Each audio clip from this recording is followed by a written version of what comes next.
Hello, welcome to all viewers. Very good afternoon to all. Myself, Dr. Gayatri Pandit Rao, मैं homeopathic physician हूँ, मैं पुणे से हूँ. सभी दर्शकों का डॉक्टर्स डायलॉग सीरीज में मैं स्वागत करती हूँ. अभी तक हमने 7 सेशंस पूरे किए हैं और आज हमारा 8th सेशन है, 8वां सेशन है. सभी व्यूअर्स को एक रिक्वेस्ट है कि सेशन पूरा देखें और कमेंट्स भी लिखे and do give us feedback. सभी एपिसोड्स एक्चुअली बहुत खास होते हैं, लेकिन आज का एपिसोड कुछ ज्यादा स्पेशल है मैं कहूंगी. ऐसा है क्योंकि लगभग 1.5-2 साल से मैं एक स्वास्थ्य संस्था के लिए काम कर रही हूँ. I am part of its managing committee. ये स्वास्थ्य संस्था का नाम यूएचओ है, यूनिवर्सल हेल्थ ऑर्गेनाइजेशन. और आज हमारे गेस्ट स्पीकर्स हैं हमारी पूरी यूएचओ की मैनेजमेंट कमिटी टीम. तो हमारी संस्था अभी रजिस्टर हुई है, इसके बारे में हम आज बहुत बड़ी अनाउंसमेंट करने वाले हैं, लेकिन सेशन के अंत में. इसलिए सभी व्यूअर्स को रिक्वेस्ट है कि आप पूरा सेशन जरूर देखिए. मैं अभी सब स्पीकर्स, गेस्ट स्पीकर्स को आमंत्रित करती हूँ. डॉक्टर अमिताभ बैनर्जी. नमस्कार सभी को. Hello sir. He is chairman of our UHO. He is MD, clinical epidemiologist, professor and head of community medicine from D.Y. Patil Medical College, Pune. Professor Bhaskaran Raman. Hello, Professor. He is secretary, UHO. He is professor at Department Computer Science Engineering, IIT Bombay. Dr. Veena Raghav.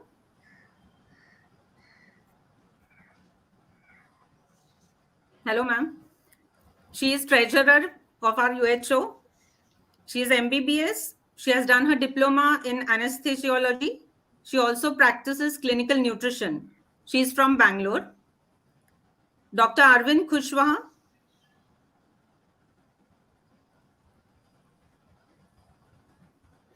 Has he joined? Dr. Maya Valecha. Hello, ma'am. Hello. She is MD Gynac. She is MS and she is from Baroda. Prakash Pohre, sir. Hello, sir. Namaste. He is social activist and editor-in-chief of Deshonnati newspaper, Akola. Ashutosh Pathak. Namaste. Namaste, Ashutosh ji. He is senior journalist and founder of this QVive network on which we are running our today's session. And myself, Dr. Gayatri Pandit Rao. I think Dr. Kushwaha will join and later I will introduce him. Till then, we will continue with our session. We will start with our chairman, Dr. Amitav, sir. Sir, actually, I would like to ask you. Okay, Dr. Arvind Kushwaha is here. Welcome, sir.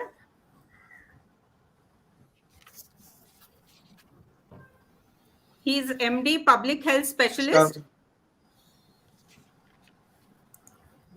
I would first start with Dr. Amitav and Dr. Arvind Kushwaha only because they are domain expert.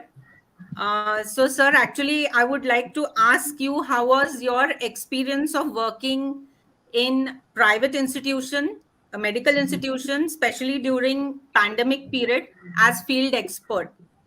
So, मैं ये सवाल क्यों पूछ रही हूँ? इसकी वजह ये है कि किसी भी नई चीज की शुरुआत के लिए हरदम जरूरत नीड के पीछे हम लोग देखते हैं. What is the need to start any initiative. तो हम लोगों ने जो यूएचओ इनिशिएटिव लिया है, तो इसके पीछे की जरूरत या नीड क्या है? तो आप प्लीज इस पे रिफ्लेक्ट करिए आपके व्यूज. डॉक्टर अमिताभ. धन्यवाद डॉक्टर गायत्री. हमारा जो अनुभव था और हमको काफ़ी फर्स्ट हैंड फील्ड का अनुभव मिला है.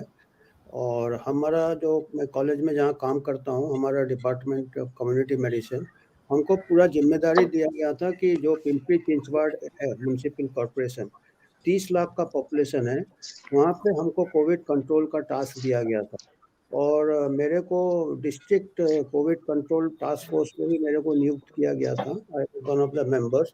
तो कलेक्टर से भी मीटिंग होता था और यहाँ तक कि चीफ मिनिस्टर महाराज से भी 1-2 बार मीटिंग हुआ है। तो मेरे को पूरा फर्स्ट हैंड 360 डिग्रीज एक्सपीरियंस अनुभव किया मैंने। और हमने जो था कंटैक्ट ट्रेसिंग और मॉनिटरिंग, हमारे जो आईसीएम हॉस्पिटल है पिंपरी चिंचवड का, गवर्नमेंट हॉस्पिटल या कॉरपोरेशन हॉस्पिटल, उसके साथ हम लोग ने पार्टनरशिप किया था कोविड कंट्रोल में। और शुरू हमको आफ्टर द फर्स्ट वेव हमको पूरा फंड भी मिला था, करीब 60 लाख 50-60 लाख हमको पैसा मिला था to carry out the sero survey. और हमारे टीम ने पूरा, हमारा जो विभाग थे, हमारे खुद के जो फैकल्टी थे, हमारे जो रेजिडेंट्स थे, उन्होंने मिलके पूरा और हमने सर्वे किया। और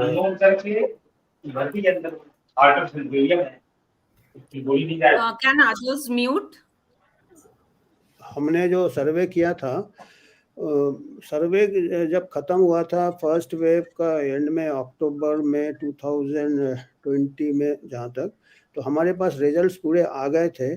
और हमको तब लगा कि कुछ तो है, मतलब सर्वे में हमको जो रिजल्ट्स मिल रहे थे कि कहीं कहीं जो स्लम एरिया में 70-80% हमको सीरो पॉजिटिविटी मिल रहा है।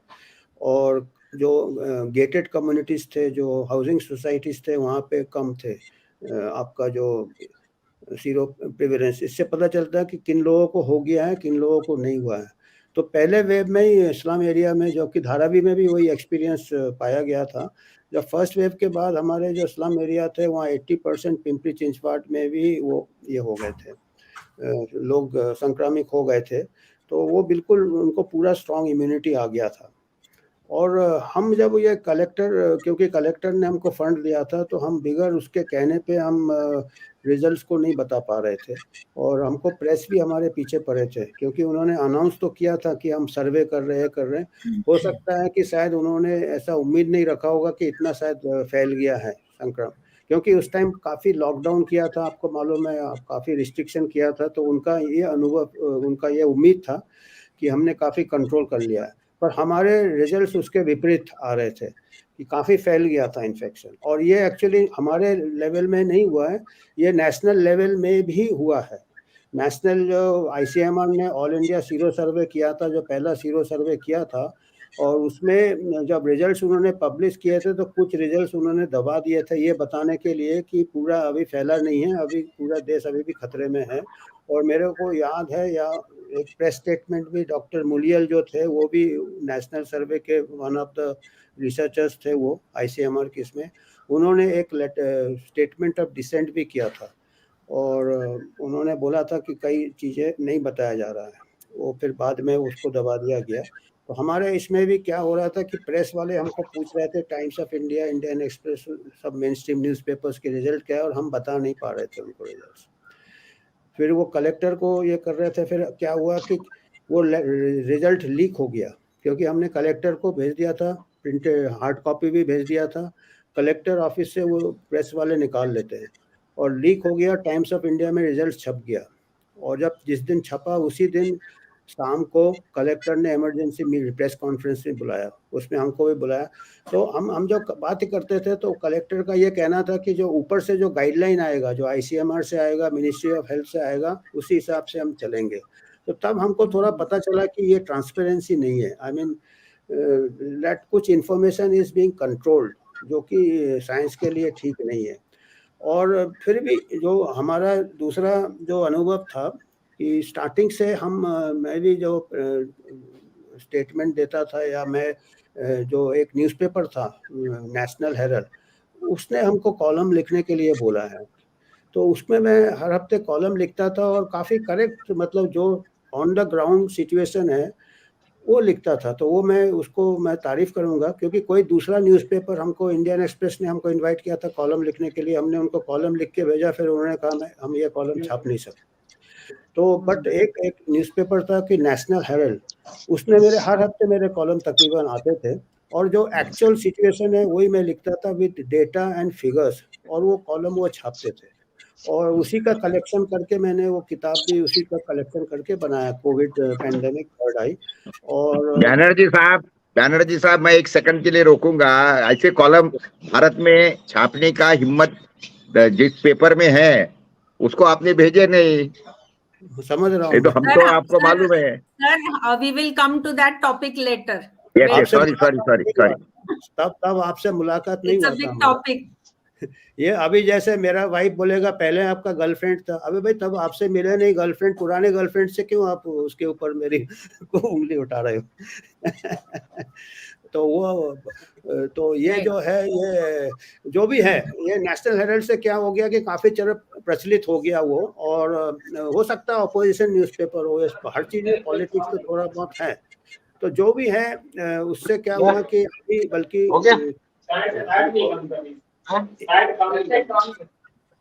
एक चीज में प्लीज म्यूट अदर्स। आखिरी मैं सेंटेंस बताने वाला हूँ, आई एम फिनिशिंग दैट।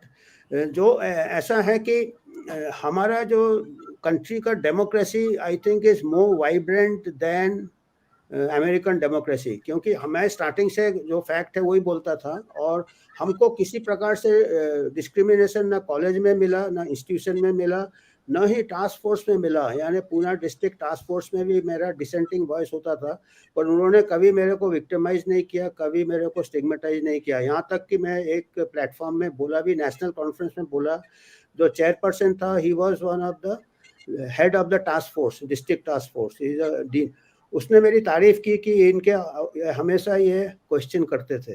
तो मेरे को बल्कि डर लग रहा था कि शायद मेरे से वो नाराज है, पर वो कभी, और वो बल्कि मैं एक चीज़ और महसूस किया कि जो गवर्नमेंट सर्विस में थे, एनआईवी में भी मेरा कंटैक्ट्स है, मैं उनका एथिकल कमेटी का चेयर था। वो साइंटिस्ट लोग समझते थे, और जो मिडिल लेवल साइंटिस्ट थे उनको बोलने का छूट नहीं था, वो डरते थे, क्योंकि एक टाइप का इनडायरेक्ट सेंसरशिप का। पर विक्टिमाइजेशन किसी का नहीं हुआ है। ना ही मेरे इंस्टीट्यूशन ने कभी मेरे से वैक्सीनेशन सर्टिफिकेट मांगा, ना ही कभी मेरे इंस्टीट्यूशन ने बोला कि आप ऐसे क्यों। तो जो कि मैं देख रहा हूँ कि दूसरे कंट्रीज में, यहाँ तक कि मेरा स्टैनफोर्ड यूनिवर्सिटी में से एक प्रोफेसर से बात हो रहा था, स्टैनफोर्ड यूनिवर्सिटी के, उन्होंने बोला कि जय भट्टाचार्य को तो यूनिवर्सिटी से ऑर्डर आ गया कि आप प्रेस स्टेटमेंट नहीं दोगे, आपको कोई हैरेसमेंट, उनके क्लासेस बच्चे बॉयकॉट करते हैं। तो हमने बोला हमारे यहाँ तो बिल्कुल ऐसा नहीं होता है। तो इससे पता चलता है कि हमारा जो डेमोक्रेसी है हमारा ज़्यादा वाइब्रेंट है, हमारा जो इंस्टीट्यूशन है ज़्यादा टॉलरेंट है। डॉक्टर भास्कर रमन भी है, वो भी आईआईटी में गवर्नमेंट इंस्टीट्यूशन है, उनके भी व्यूज़ बिल्कुल फ्रैंक एंड फोर्थराइट है, उनको भी अवार्ड मिला है, उनको भी कोई विक्टिमाइजेशन नहीं है। तो हमारा माहौल इतना बुरा नहीं है जितना यूएसए का माहौल है। आपको मालूम है डॉक्टर पीटर मकोलो का लाइसेंस के ऊपर आ गया, फिर डॉक्टर मेलोन को डीप्लेटफॉर्म कर दिया इंस्टीट्यूशन से। तो हमारा ये अभी हमारे लिए काफी इतना। So sir, where was the need you felt for UHO formation? Like what is the one need? हमारे जैसे नेशनल हेराल्ड में बोले तो हमारे को कई लोग, जैसे डॉक्टर वीना ने मेरे को संपर्क किया, फिर डॉक्टर रमन ने संपर्क किया, फिर हमारा माया वलेचा ने मेरे को इंट्रोड्यूस कराया आशुतोष पाठक थे, sorry Maya Walecha I mean. और जब आशुतोष पाठक से इंट्रोडक्शन हमको माया वलेचा ने कराया, और जब आशुतोष पाठक के संपर्क में आ गए तो नीड अपने आप हो जाता है, क्योंकि जो भी आशुतोष पाठक के ऐसे लगता है कि चलती ट्रेन में कोई ब्रेक नहीं है, वैसे ट्रेन में चढ़ जाता है अगर आशुतोष पाठक के संपर्क में आ जाओ तो। There was no looking back after that. And हमारा नीड ये था, मैं एक चीज बड़ा क्लियर कर दूं आज के तारीख में, यूएचओ का मकसद है, हमारा strength is lies in truth, not in truth में हमारा जो ट्रूथ के लिए हमको 4 आदमी काफ़ी है, हमको 4000 या 4 करोड़ की ज़रूरत नहीं है। जो साइंस में जो होता है, जैसे आइंस्टाइन ने जब अपना थ्योरी आगे किया था, 100 साइंटिस्ट उसके अगेंस्ट एक किताब लिख दिया, 100 साइंटिस्ट अगेंस्ट आइंस्टाइन। आइंस्टाइन ने बोला एक साइंटिस्ट काफ़ी होता है ट्रूथ के लिए, 100 साइंटिस्ट की ज़रूरत नहीं है। तो जो हमको ट्रुथ से मतलब है, डेटा से मतलब है। और हम थ्रू आउट 3 साल से हम और भास्कर रमन और कुशवाहा और पूरा यूएचओ के मेंबर्स जो भी पेश करते हैं डेटा के साथ प्रेस करते हैं। और हमारे में इसमें बहुत अच्छा सहयोग है। डॉक्टर हम मिस्टर आशुतोष पाठक और प्रकाश पौरे जी उसका प्रचार करते हैं बिल्कुल डेटा से। अभी ऐसे लोग वापस आ रहे हैं हमारे पास जो हमारे अगेंस्ट थे स्टार्टिंग में। हमारे जो प्रोफेशनल कलीग है रोज मेरे को 2-4 आते हैं कि आप तो कह रहे थे, लगता ठीक कह रहे थे। तो अगर आप सच के साथ चलोगे, ट्रूथ के साथ चलोगे, तो आपको ज़्यादा मेहनत नहीं करना पड़ता है, खाली होमवर्क करना पड़ता है, होमवर्क करना पड़ता है, रिसर्च करना पड़ता है। तो हमारा यही मकसद है, लॉन्ग रन में हम ओरिजिनल रिसर्च करेंगे। और थोड़ा थोड़ा करके हमने न्यूज़ लेटर से चालू किया है, थोड़ा थोड़ा एक एक कदम से, और उसको हम स्केल अप करके हम खाली फैक्ट्स एंड फिगर्स करेंगे। और बाद में अगर गलत होगा वो भी हम चेंज कर लेंगे, क्योंकि साइंस में ऐसा रिजिडिटी नहीं होता, साइंस में सर्टेनिटी नहीं होता। हम बताएंगे कि ये सॉलिड डेटा है, इसमें अनसर्टेनिटी है, इसमें ज़्यादा शोध की ज़रूरत है, और इसमें हमको अभी किसी को कुछ नहीं मालूम है। तो ऐसा 3 कैटेगरी में हम अपना इंफॉर्मेशन का प्रचार करते हैं, और इसको कोई भी इस्तेमाल कर सकता है, पब्लिक डोमेन में है। धन्यवाद। Right.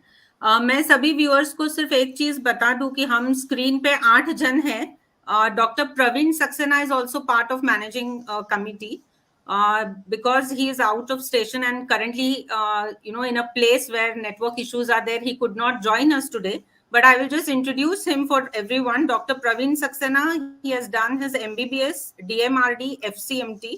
He is an integrative medical expert and from Hyderabad, but he could not join due to some genuine reasons today. Now I would like to go to Dr. Arvind Kushwaha.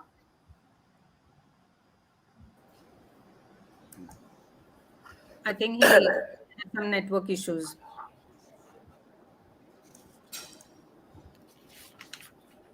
Okay, so maybe we can first go to Dr. Veena. Ma'am, actually you were also a frontline doctor working in ICU during COVID, right? So can you share your experience and what you feel was the need for UHO, and tell us about Bangalore declaration that took place in those days 1 year back. नमस्कार सभी को and good afternoon. Actually क्या हुआ कि मैं I was already working in the hospital as an emergency specialist, and I was taking care of all the emergencies and road traffic accidents and things that would come, and we were shifting most of the patients to ICU.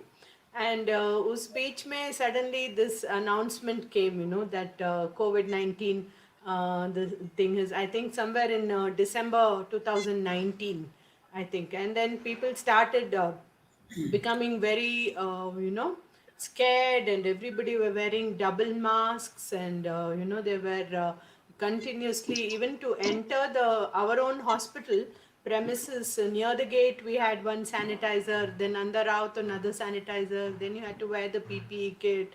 And this whole thing, मेरे को it looked like one Tamasha, suddenly ये क्या हो गया। हम लोग हमेशा इतने सारे पेशेंट्स गवर्नमेंट हॉस्पिटल में जब काम कर रहे थे तो टीबी पेशेंट्स रहते थे। हमने टेटनस वार्ड में 15 दिन you had to stay inside the ward and take care of patients.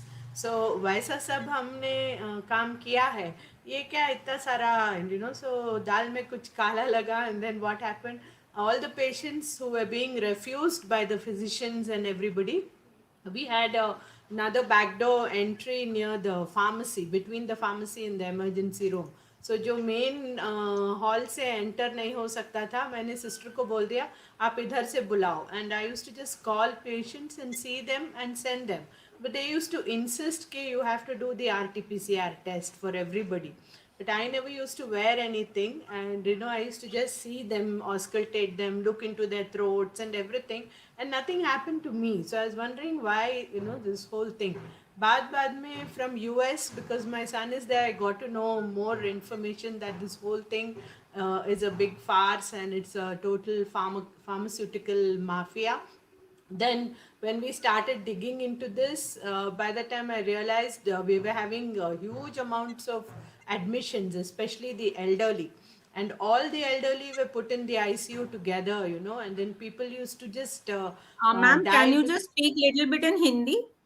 Yeah, people है ना, सबको आईसीयू में डाला जा रहा था एंड लोग ऐसे मर रहे थे कि एक को निकालो टेबल से, उसको पूरा बैग, एक बैग प्रोवाइड किया था उन्होंने, प्लास्टिक बैग, उसको बैग के अंदर डालो, सर तक पूरा हाथ पैर पूरा बांधो, नीचे सेलर में इसको ले जाओ, फिर वो जो बेड था उस पर नया बेडशीट डालो, दूसरे को सुलाओ, ऐसा करके there was so much of turnover in the hospital. आपको देखना था, we were just pulling patients out and putting patients inside, putting everybody on the ventilator and frantically searching for remdesivir.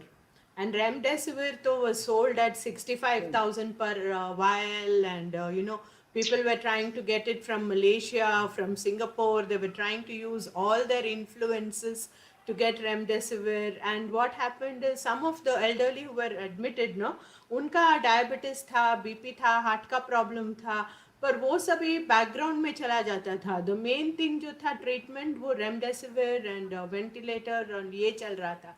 And कभी कभार काफ़ी they were only looking at the CT score देख रहे थे, CT scan कर रहे थे, lung का कितना कंसोलिडेशन है वो देख रहे थे, and they used to do the C reactive protein, arterial blood gas analysis करते थे।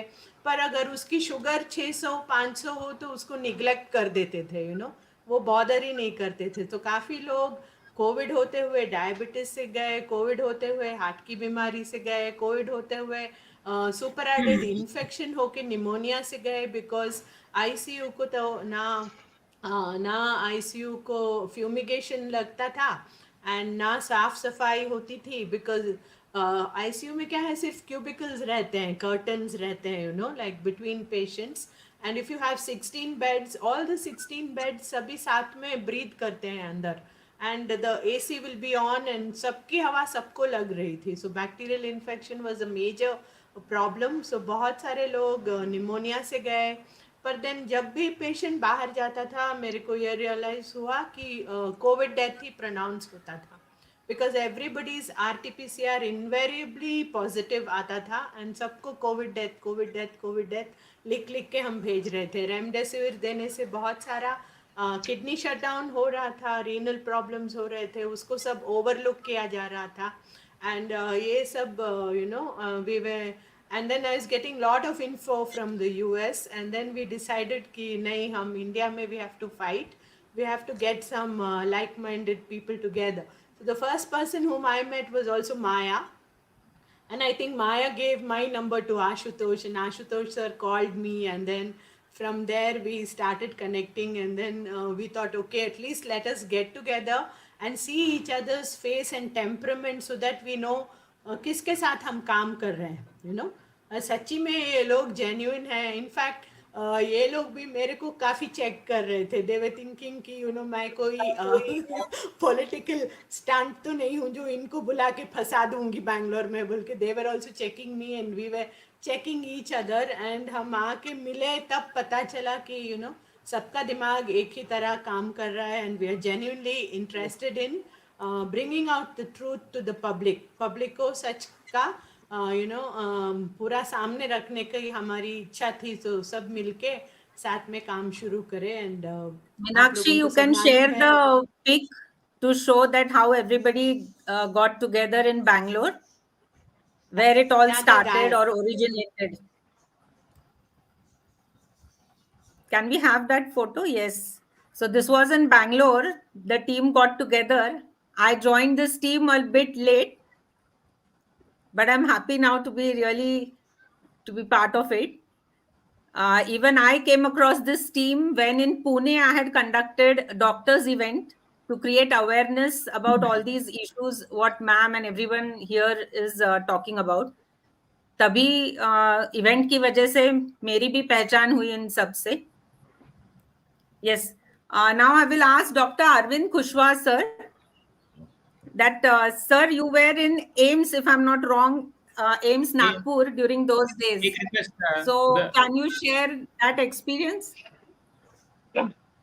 मैम एक्चुअली मैं जब ये कोविड की बात चलती है तो सबसे पहले तो हम लोग ये बताना चाहते हैं कि जो हम लोग पब्लिक हेल्थ पढ़ते हैं जिसने भी एमडी पब्लिक हेल्थ किया होगा या डीपीएच भी किया होगा, भी हम लोग क्या बोलते हैं ना कि कसम खाते हैं कि मतलब हमारा एक सबसे ट्रस्टेड नाम जिस पे हम हमेशा भरोसा करते हैं वो था WHO, वर्ल्ड हेल्थ ऑर्गेनाइजेशन। वो हमेशा बीकन ऑफ लाइट है, या हम लोग हमेशा देखते थे कि यही है जहाँ से कुछ निकल के आता है। आप कह लीजिए मक्का मदीना बोल दीजिए, आज जो मर्जी बोल दीजिए, प्रॉफिट बोल दीजिए, वही था हमारा एक हमेशा इस पे इतना अटूट विश्वास था कि जो WHO कह रहा है वही सच होगा। और ये तब तक था जब तक कुछ ऐसे रेड फ्लैग्स नहीं आ गए, जिस रेड फ्लैग्स को देख करके थोड़ा सा डाउट होना शुरू हुआ कि सब कुछ ठीक नहीं है।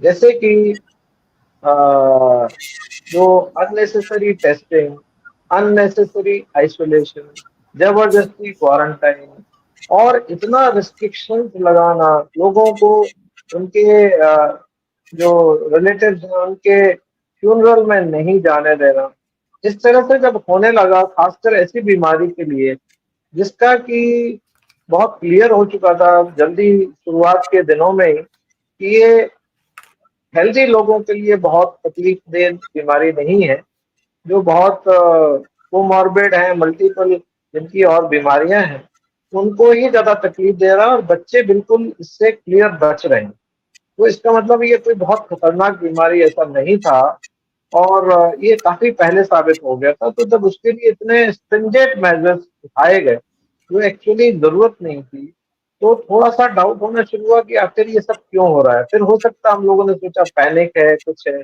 तब तक भी भरोसा टूटा नहीं था।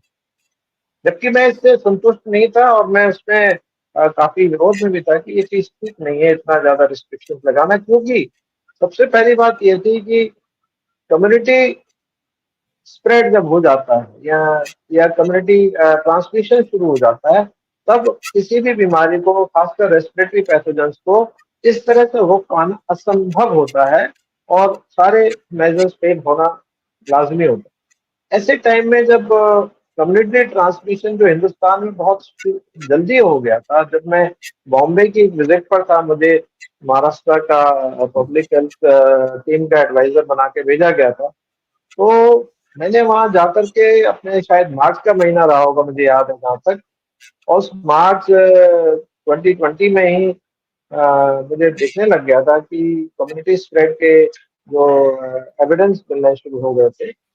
तब मैंने बोला कि अगर कम्युनिटी स्प्रेड हो ही गया है तो अब इस रिस्ट्रिक्शंस का कुछ फायदा होने वाला नहीं। और मैंने ये भी कहा था उस वक्त कि अगर, तब तक धारावी में एक भी केस नहीं आया था उस टाइम, मैं ये कह रहा था कि धारावी में जिस दिन ये वायरस घुस जाएगा तो ये बहुत जल्दी खत्म भी हो जाएगा, यानी इतनी तेजी से स्प्रेड होगा कि उसमें बहुत देर तक टिक नहीं पाएगा, और धारावी बहुत जल्दी मुक्त भी हो जाएगा इस बीमारी से। और ऐसा ही हुआ। और वो अलग बात है कि कुछ लोगों ने उसे अपना सक्सेस स्टोरी बना करके कि हमने धारावी में इस तरह से रोक लिया, ये किया, वो किया, लेकिन वायरस अपने आप में इतनी तेजी से फैलता है रेस्पिरेटरी पैथोजन की, वो ऑटोमेटिकली डाई डाउन हो जाता है।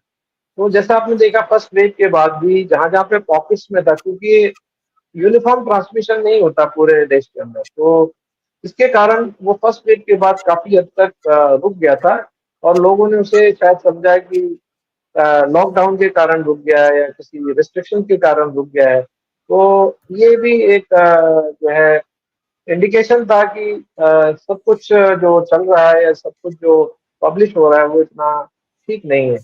उससे भी ज्यादा मुझे तब आश्चर्य हुआ जब WHO ने बोला कि जो लोग इन्फेक्ट हो गए हैं उनको भी वैक्सीन लगाने की जरूरत है। उस दिन तो मैं समझ गया कि ये क्रेडिबल सोर्स अब मैं नहीं मानता WHO को, और उस दिन से मेरा पूरा भरोसा इस बड़ी ऑर्गेनाइजेशन पे, जिसे हम WHO बोलते थे, जो शायद दुनिया के लिए, स्वास्थ्य के लिए काम करती थी, मैंने उस दिन से उसको किसी भी तरह से बिलीव करना बंद कर दिया, और मेरे को समझ में आया कि खेल कुछ और भी है। और शायद ये धीरे धीरे जो critical thinking public health specialist या डॉक्टर्स थे उनके मन में भी आने लग गया कि यार कुछ तो गड़बड़ है, बट फिर भी ज्यादातर लोगों को ऐसा शक नहीं हुआ था, पर मुझे हो गया। रिसर्च करनी भी शुरू की, पेपर लिखने भी शुरू किए, और मेरे पास करीब 5 से 6 पेपर्स जो कोविड के ऊपर मैंने लिखे हैं, जिसमें बहुत इंटरेस्टिंग 2 केस स्टडीज है, जिसमें 2 एडल्ट्स वो हमारे यहाँ भर्ती हुए थे बच्चों के साथ अटेंडेंट बन के, पूरे कोविड वार्ड में 10 दिन रह के गए वो, और उनकी बॉडी ने उस कोविड वायरस को ना तो सिर्फ घुसने नहीं दिया, ऊपर से उसको कोई नुकसान भी नहीं पहुंचाने दिया, और वो कोविड नेगेटिव घुसे थे 10 दिन कोविड वार्ड के अंदर विदाउट मच प्रिकॉशन, और 10 दिन के बाद वो बाहर भी आए तो कोविड नेगेटिव ही थे, यानी उनके कोई भी टेस्ट पॉजिटिव नहीं है।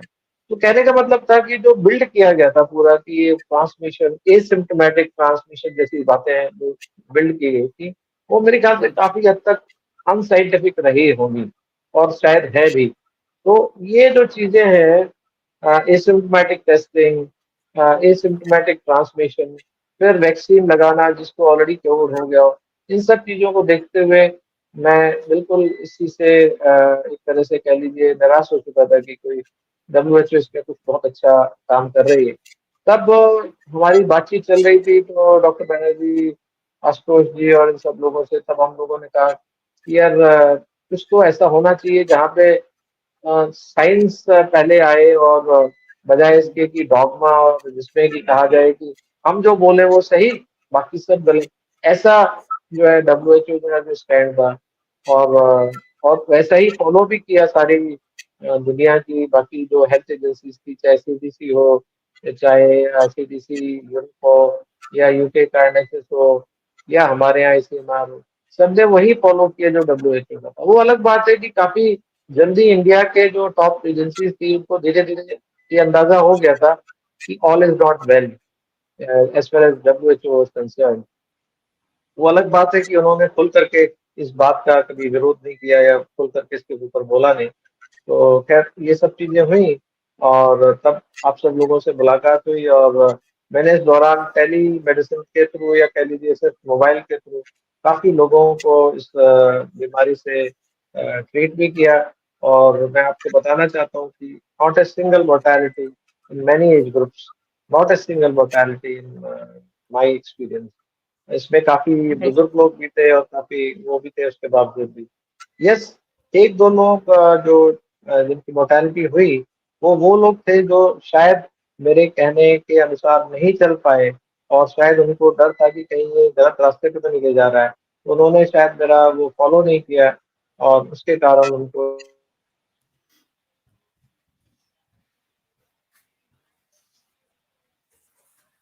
राइट। सो जैसे डॉक्टर अरविंद कुशवाहा ने एक्सपीरियंस शेयर किया, और उन्होंने बताया कि कैसे पेपर्स भी उन्होंने रिसर्च पेपर्स लिखे, तो वैसे डॉक्टर अमिताभ बैनर्जी सर ने भी एक किताब लिखी है, COVID-19 pandemic a third eye करके। तो I will request Meenakshi to just show the cover of the book. तो प्लीज व्यूअर्स को रिक्वेस्ट है कि ये बुक जरूर पढ़िए, तो आपको पूरी जानकारी मिल जाएगी। Now Professor Bhaskaran Raman, actually he is sometimes concerned that he is not a doctor, but we are absolutely against this narrative of his, because though he is not a medical doctor, but he is PhD in his field of computer science, and he has been very consistently giving us valuable information in bringing out real facts and data about this pandemic. He has written book, A Math Murder in Media Manufactured Madness. Meenakshi, you can show the book. Viewers can go through the book to understand the statistical analysis that he has done through this book. And I will request now Professor Bhaskaran Raman to tell us about how this all went ahead. And we had a Mumbai UHO launch last year. And he can share with us details about UHO website as well. Yes, Professor Bhaskaran. हाँ, I also like many others. पहले मैं भी अकेले ही काम कर रहा था। मतलब जब ये पैंडेमिक और पैंडेमिक रिस्पॉन्स शुरू हुआ तब ये स्क्रीन में जो लोग दिख रहे हैं उनमें से किसी को भी नहीं जानता था मैं उस समय। धीरे धीरे लोगों से संपर्क आया और उसके बाद हम लोग ये यूएचओ संस्था शुरू करने का बात किए थे बेंगलोर में पहले, और उसके बाद एक लॉन्च जैसा हुआ था पिछले साल मुंबई में। फॉर्मल रजिस्ट्रेशन तो इस साल ही हो पाया। अभी तो हम रजिस्ट्रेशन के लिए ओपन है। हमारा रजिस्ट्रेशन का वेबसाइट आप दिखा सकते हैं मीनाक्षी जी? हाँ, आप हमारे वेबसाइट में जाएं uho.org.in, उसमें आपको रजिस्ट्रेशन का लिंक मिल जाएगा। वहाँ पर आप अपना नाम और डिटेल्स भर देंगे तो रजिस्ट्रेशन के लिए आप इंटरेस्ट बताएंगे तो हमारा टीम आपसे संपर्क करेंगे। वही प्रोसीजर है और रजिस्ट्रेशन के लिए। Professor Bhaskaran, I would request you to roll over the website also, if possible, if you can share the screen, because बहुत लोगों को वेबसाइट के बारे में ही मालूम नहीं है। Okay. Website address also you can tell, or you can show our website. I don't know if I can share my screen. मैं बोल देता हूँ uho.org.in, uho.org.in,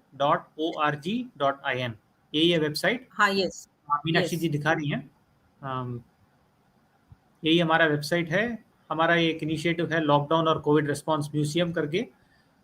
हमारे कई सारे स्टेटमेंट्स इसमें लिंक्स मिलेंगे आपको। और थोड़ा नीचे जाएंगे तो वहाँ पर आपको ये एंडोर्समेंट एंड रजिस्ट्रेशन का लिंक मिल जाएगा। ये वो ब्लू कलर में स्क्रीन के नीचे जो दिख रहा है वही रजिस्ट्रेशन का फॉर्म है। और हमारे मेंबर्स के और नॉन मेंबर्स के भी जो भी कई सारे रेलेवेंट आर्टिकल्स हैं उनके लिंक्स आपको यहाँ वेबसाइट में मिल जाएंगे। और ये लॉकडाउन म्यूजियम के बारे में भी 2 सेंटेंसेस बोलिए, सो दैट अभी भी वो ओपन है आई सपोज, और रिक्वेस्ट है कि लोगों को वेबसाइट पे जाके आप अपनी स्टोरीज वहां शेयर कर सकते हैं। तो professor Bhaskaran, you can tell about that also. यही है, जो कोविड रिस्पांस के रूप में जो ह्यूमन राइट वायलेशंस जो किए गए, लोगों के ऊपर जो अत्याचार किए गए, उसका असर लोगों के ऊपर क्या था। कई सारे पर्सनल अकाउंट्स हैं जो मूविंग स्टोरीज हैं, और कई सारे हंसने वाले चीज़ भी हैं जो आप हंसने के मूड में हैं तो हंस सकते हैं, वैसा अब्सर्डिटीज़ भी हैं। वो सब डॉक्यूमेंट करके, ऐसे तो दुनिया में बहुत सारे हुए, ये तो एक छोटा सा सैंपल है, लेकिन ये डॉक्यूमेंटेशन है ताकि नेक्स्ट जनरेशन को पता चले कि ये ऐसा हुआ था। उस जानकारी से होपफुली दूसरे बार ऐसा नहीं होगा। वो लॉकडाउन म्यूजियम का लिंक आपको हमारे वेबसाइट में मिल जाएगा, और आप अपना कहानी कोई पर्सनल अकाउंट बताने चाहेंगे किसी भी कोविड रिस्पॉन्स के विषय में, वो सब अन्य अन्य टॉपिक्स में सेग्रीगेट किए हुए हैं, वो आप देख सकते हैं वेबसाइट में। आपकी अपनी कहानी है तो आप भेज सकते हैं, वो फॉर्म भर के भेज सकते हैं, हमसे संपर्क कर सकते हैं। यस, अगर आप सब वेबसाइट पे जाओगे तो आपको दिखेगा कि हम लोगों ने काफी लेटर्स भी लिखे हैं आज तक। तो डॉक्टर माया वलेचा मैम से मैं अभी रिक्वेस्ट करूंगी कि उनका एक्सपीरियंस हमें शेयर करे कि आपने जब लेटर्स लिखे, specially letter to PM and regarding health bill also, doctor Maya Walecha ने लेटर लिखे थे, तो गवर्नमेंट ऑफिशियल्स से रिस्पॉन्स कैसा था और कैसे की उम्मीद रखनी चाहिए हमने एज हेल्थ डॉक्टर्स। तो इसके बारे में आप शेयर करें। Unmute yourself.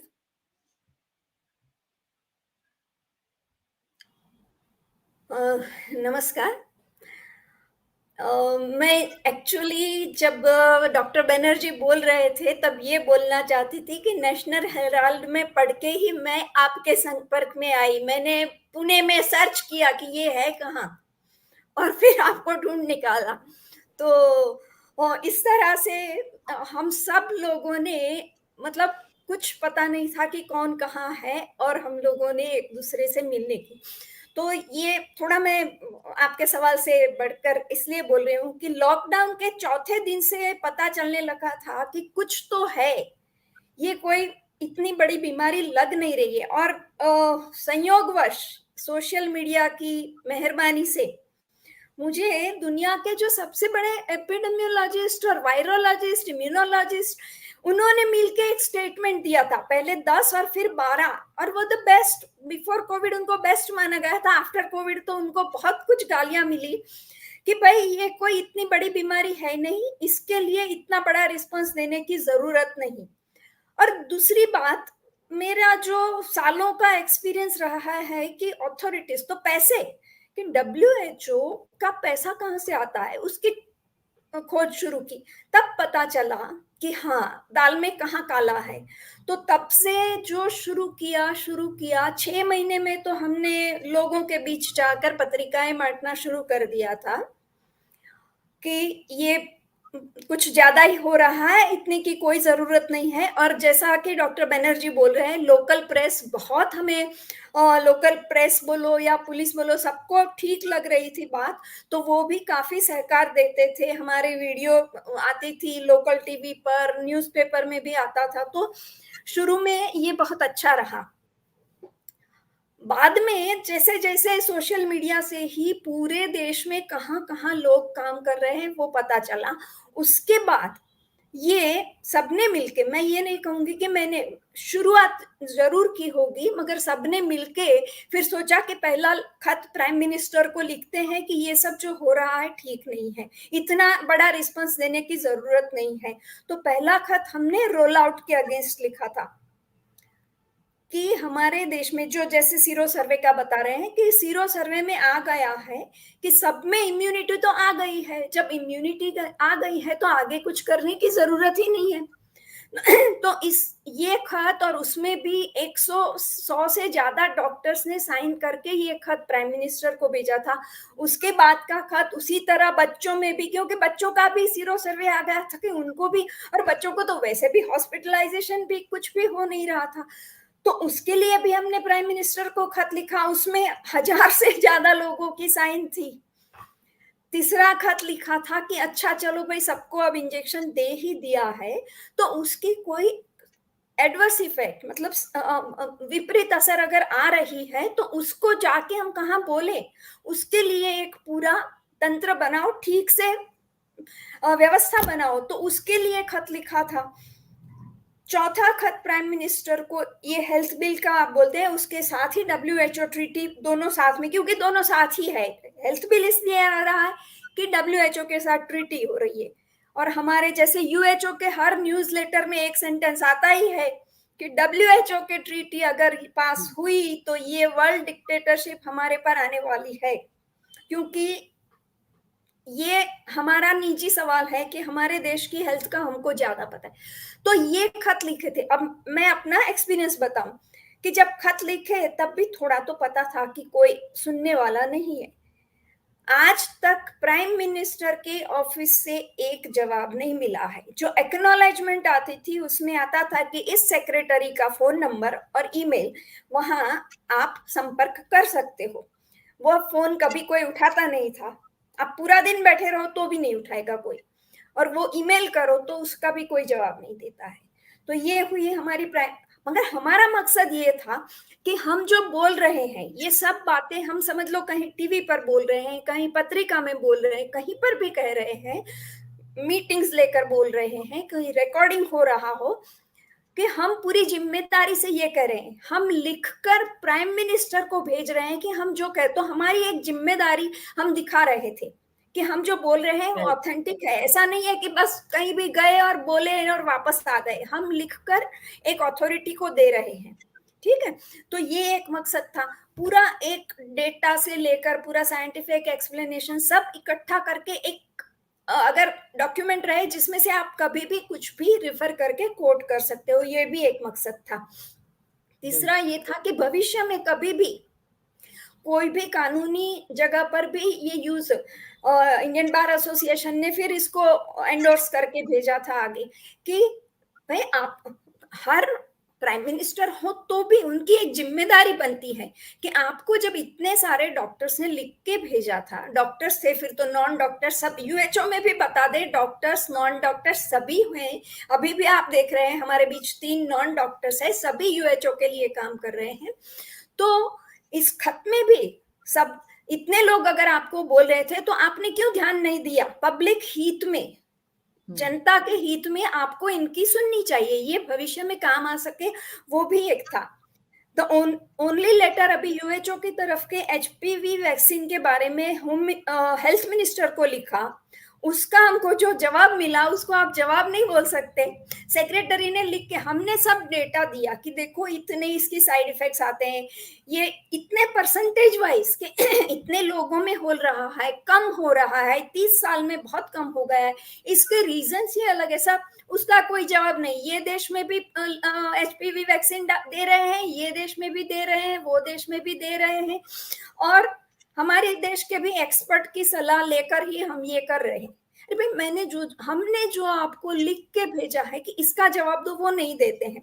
तो हमारा इसमें अब इसका ये जवाब भी आ जाएगा कि अथॉरिटीज को भी हम पूरी तरह से भरोसा नहीं कर पा रहे थे, इसलिए यूनिवर्सल हेल्थ ऑर्गेनाइजेशन बनाकर हम, जैसा डॉक्टर बनर्जी ने बोला, क्या सच है, कहीं से भी ऑथेंटिक सब डेटा माहिती निकालकर हम लोगों को देना चाहते हैं कि आगे कभी भी ऐसी स्वास्थ्य संकट आए तो हम हमारा दिमाग इस्तेमाल करके सोचें कि नहीं, आज सरकार ने बोला कि ये करना, सच हो सकता है, नहीं भी हो सकता है, हम ढूंढे, हम पता करें कहीं से भी, और उस हिसाब से हम सरकार से बोले कि ये करना है, ये नहीं करना है।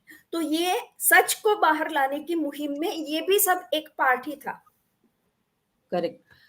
मैं अभी आपने जो भी मुद्दे बोले हैं, they are actually very serious concern है, क्योंकि हम जब बात रखते हैं सब पब्लिक के सामने या ऑफिशियल्स के सामने, तो उसका अगर जवाब नहीं आया तो इट इज वेरी रॉन्ग, क्योंकि हर एक का व्यू मालूम होना भी बहुत जरूरी है, specially when we are dealing with health of public health, जब डोमेन में ये बातें होती है।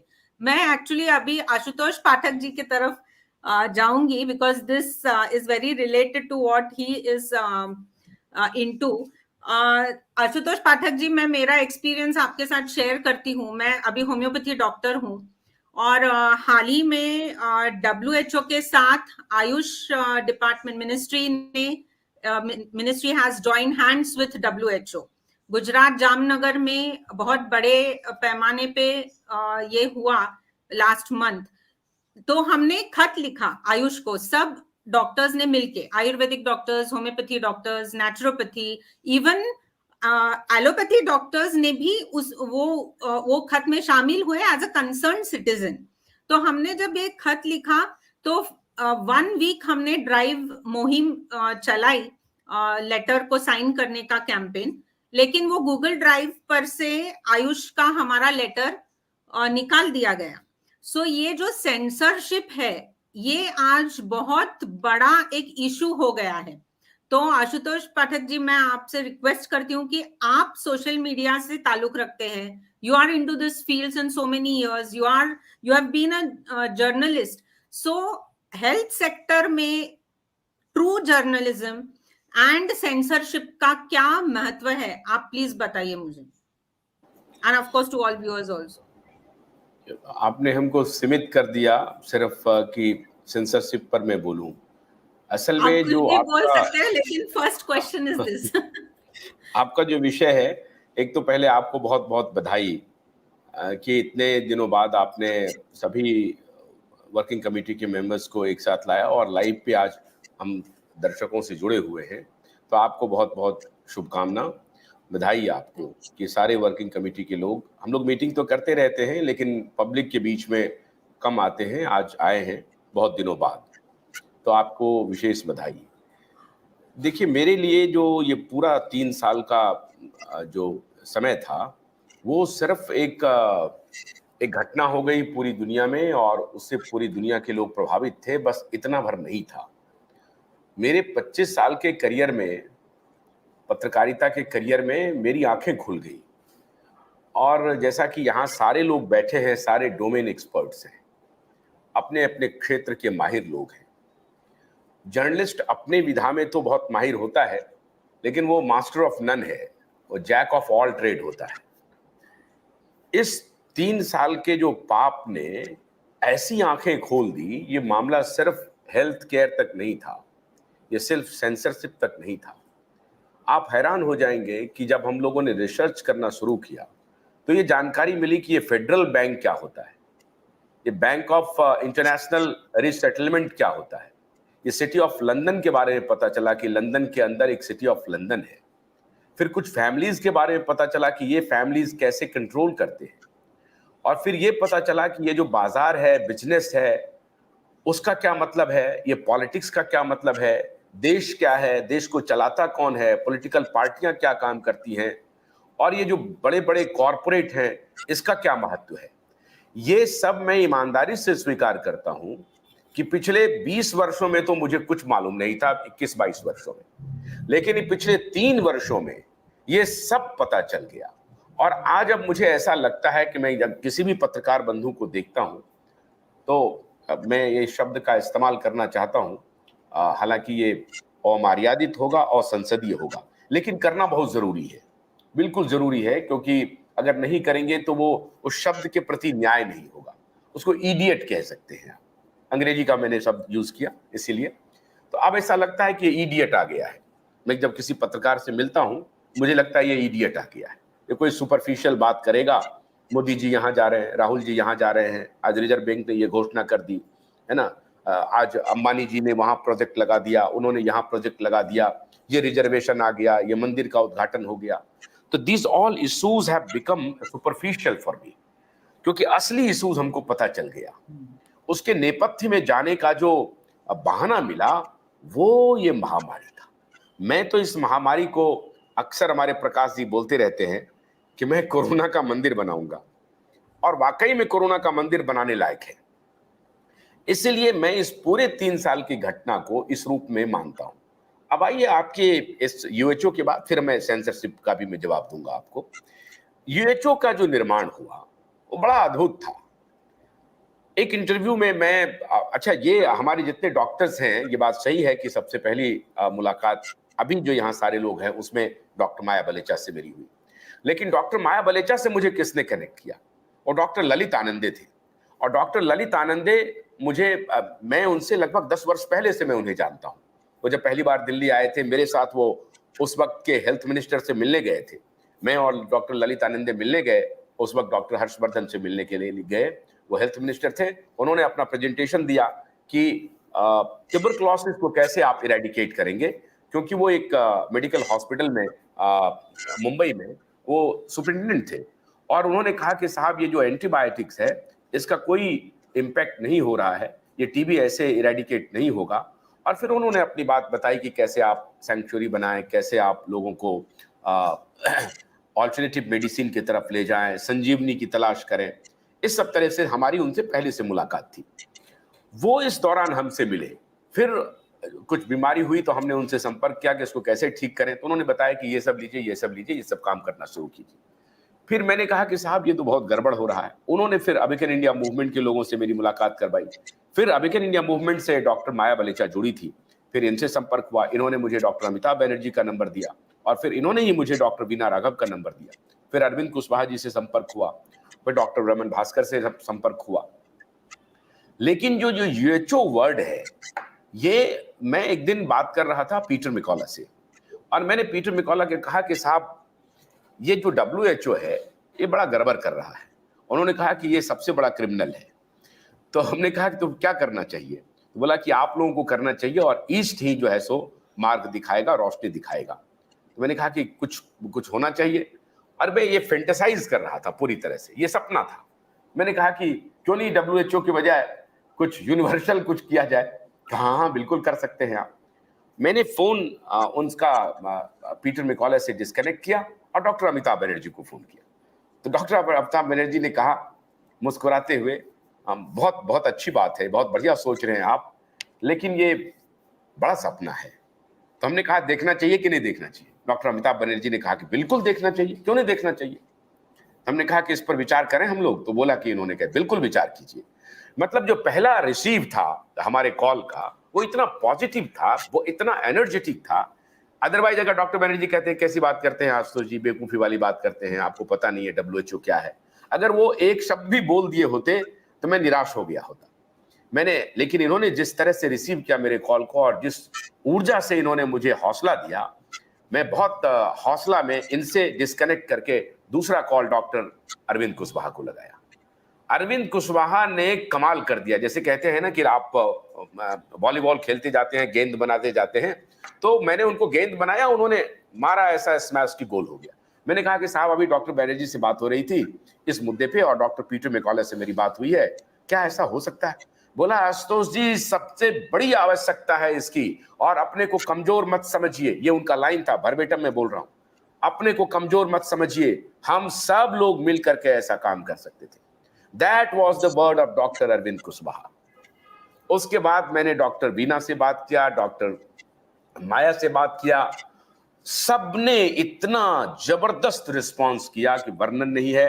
डॉक्टर भास्कर को जब मैंने फोन किया, ये तो टेनिस के प्लेयर हैं, उसी एनर्जी से सामने आए। इन्होंने भी कभी एक शब्द, इसमें से कोई व्यक्ति नहीं है जिन्होंने ये कहा हो कि हम लोग कोई बड़ा सपना देख रहे हैं, ये फिजिबल नहीं है, ये बेकार की बात है। किसी ने कोई ऐसी टिप्पणी नहीं की। That is the biggest success of this organisation कि ये ऑर्गेनाइजेशन को अस्तित्व में आना ही था। फिर प्रकाश जी से बात हुई और फिर तो डॉक्टर वीना ने जो पहला अधिवेशन किया, हम लोग सभी उनके प्रति बहुत कृतज्ञ हैं। और उस अधिवेशन का सारा खर्च डॉक्टर वीना ने वहन किया, इनके सुपुत्र ने वहन किया और कहा कि आप सभी आइए। ये बात सही, अभी डॉक्टर वीना ने जिक्र किया कि हम लोग स्केप्टिकल थे। जब हम लोग जा रहे थे तो डॉक्टर अमिताभ बनर्जी से बात कर रहे थे कि डॉक्टर वीना कौन है, कहाँ से पैसा ला रही हैं, क्यों खर्चा कर रही हैं, इनका इंटेंशन क्या है। तो हम लोगों ने बहुत ही माइल्डली ये उनसे पूछा, ऐसा कोई जहन में ये बात नहीं थी कि हम शंका कर रहे थे, लेकिन बहुत हंसते हंसते लाइटर मोड में उनसे पूछे कि देखिएगा मैम, हम लोग बहुत मिडिल क्लास के लोग हैं, पता नहीं जेल चले जाएं कोई हमको ये कहे कि सोरोस का पैसा लगा हुआ है, बिल गेट्स का पैसा लगा हुआ है, किसका लगा हुआ है पता नहीं। इन्होंने कहा कि आप चिंता मत कीजिए, हार्ड एंड मनी है और अपने अकाउंट से हम खर्चा कर रहे हैं, आप आइए। तो ये पहला उन्होंने ये बेंगलोर डिक्लेरेशन हुआ। और उस अधिवेशन को आप हैरान होंगे, डॉक्टर पीटर मैकॉले, हम लोग का शायद 9 या 10 बजे का टाइम था, वहां की टाइम 8-9 बजे रात की थी। पीटर मैकॉले का शो था किनके साथ? डोनाल्ड ट्रंप के साथ।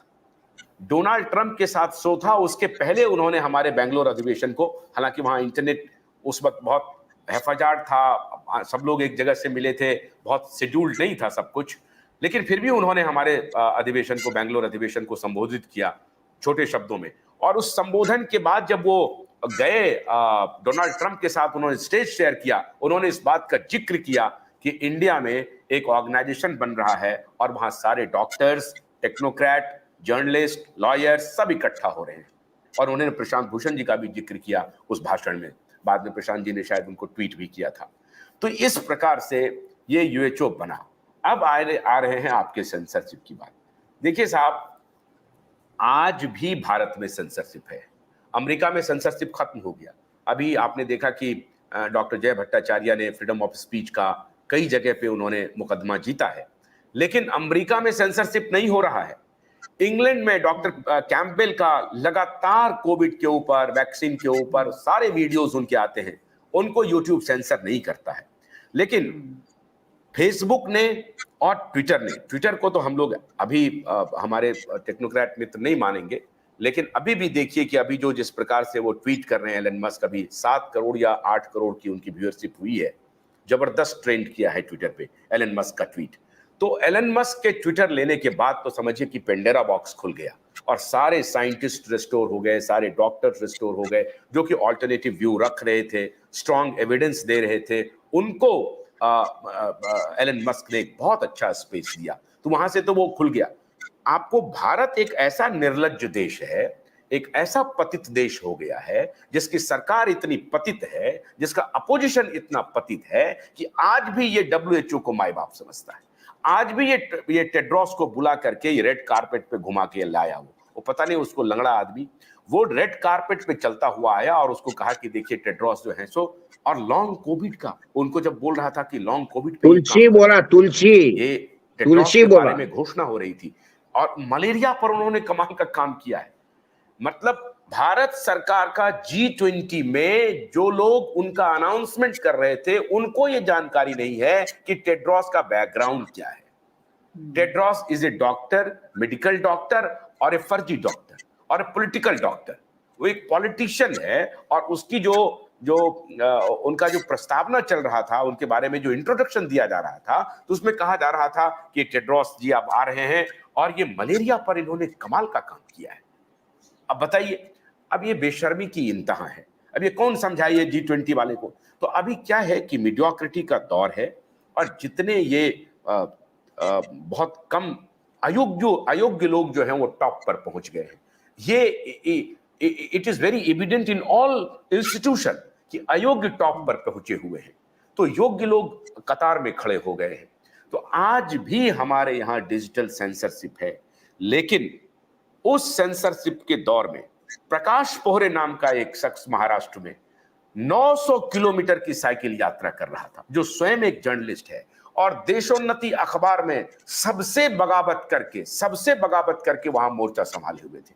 और यहां जब हमारा चैनल डिलीट किया गया तो हम परेशान हो गए, गूगल के ऑफिस गए हम गुड़गांव, वहां कोई सुनने वाला नहीं था। हमने पूरी कोशिश की, हमने पहला नोटिस दिया, नीलेश ओझा जी ने एक नोटिस तैयार किया, उसका जवाब आया, कोई सुनवाई नहीं हुई। हमने प्रशांत भूषण जी से जिक्र किया कि साहब ये डिलीट कर रहे हैं। प्रशांत भूषण ने कहा कि इसके पहले जब मेरा ट्विटर हैंडल कैंसिल किया था तो मैंने प्ली किया, तो उन्होंने कहा, कोर्ट ने कहा कि देखिए ये प्राइवेट कंपनी है, ये उनके पॉलिसीज है, मैं इसमें इंटरफेयर नहीं कर सकता। पहली बार देश में जुडिशरी बेनकाब हुआ, पॉलिटिकल पार्टियां बेनकाब हुई, पॉलिटिकल एस्टैब्लिशमेंट बेनकाब हुआ, बिजनेस कॉर्पोरेट्स बेनकाब हुए, ब्यूरोक्रेट्स बेनकाब हुए, ये इंडियन मेडिकल एसोसिएशन बेनकाब हुआ। और ये तो इंडियन मेडिकल एसोसिएशन के बारे में प्रकाश जी बोलेंगे आपको। इंडियन मेडिकल एसोसिएशन इतना धूर्त ऑर्गेनाइजेशन, ये बेनकाब हुआ। आज भी मैं कल की बात बताता हूं, कल एक चैनल पे फिर से एक कहानी फिर राग अलापना शुरू हुआ, और मैं दुर्भाग्य के साथ मुझे फिर बोलना पड़ रहा है। वो मेरे बहुत ही प्रिय मित्र में से हैं, एक डॉक्टर दिल्ली में, और वो आकर के फिर इंटरव्यू दे रहे थे, ये बड़ा ही खतरनाक वायरस होने वाला है, ये तो 10 गुना खतरनाक होने वाला है, और उसको राष्ट्रीय चैनल चला रहा था। तो हैरानी की बात यह है कि जो टोटल मिस इन्फॉर्मेशन था, उसको अगर राजा ही गलत बयानी करे, राजा की ही बात को जो है सो सच मान लिया जाए, तो कौन सेंसर करेगा। आज हम लगातार डॉक्टर BK पॉल को उनके व्हाट्सएप पर भेजते रहते हैं कि साहब देखा क्या, साहब देखा क्या। हमको एक शादी समारोह में मिले, मैंने उनको सरेआम कहा कि आपने क्या अपराध किया है, लेकिन मुझे मालूम है कि आज भी ये अथॉरिटी उनको भेज रहा है, WHO और ये गूगल वालों को, कि जो भी इस तरह के वीडियोज आते हैं उसको सेंसर कर दो।